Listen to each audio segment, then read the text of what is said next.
I definitely underestimated KK, but KK is a very smart and strategic bitch. And I think her and Chris are most likely going to stick to the end because she really is an asset. They won the challenge.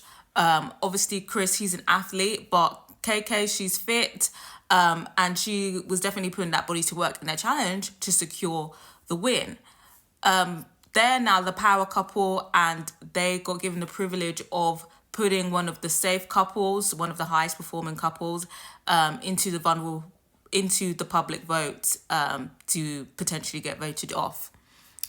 The safe couples were Gabi and Kendall, Justine and Josh, and Celine and Mert. And when they were deliberating, I guess Chris was probably going to start with, well, who's our biggest competition? Maybe we should knock them out early, basically, push them towards being knocked out early. But KK was very much like, there's no point.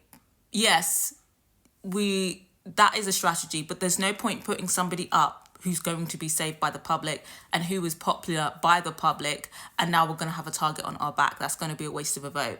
We're better off putting somebody in the bottom who is likely to go, right? And who is going to be least popular with the public. And I was like, yeah, that's actually very smart because, yeah, if you put a strong couple vulnerable and they survive, now you're just going to have a target on your back.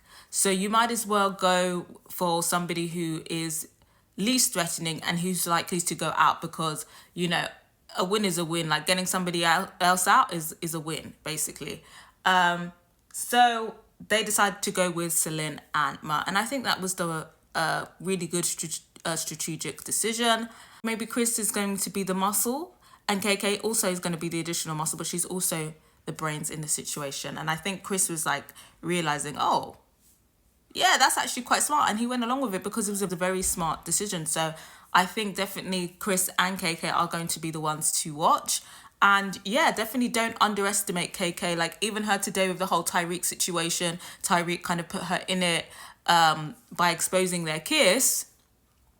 She remedied it pretty well with Chris. Obviously, Chris was a bit pissed off because he thought he had, the leverage over her being nonchalant, dangling a kiss in front of her, thinking she was going to wait around. No, KK has options. And now that they're a power couple, he's going to want to hold on to her, right? And she's just basically yeah, I feel a bit guilty, but at the same time, I'm single, right? Yeah, I should have told him a bit earlier, but at the same time, I'm single. And Tyreek going around snitching fuck him, bitch. Yeah, period. Because I was a bit I don't know about KK, the way she was moving last season. She was a bit of a pick-me, bit of a ride or die, but she's definitely being a bit more strategic this time. And I think, that could secure her the money. So yeah, I'm here for it. I'm here for the way that she's playing this season. I'm going to hear from you guys. I'll be here for KK.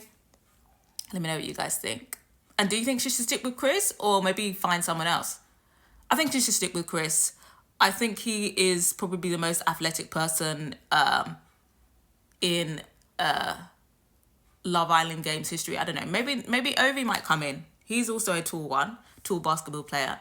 If they bring Ovi in, that would be quite interesting in terms of a physical match. But yeah, I think she should stick with him. But I gotta hear from you guys.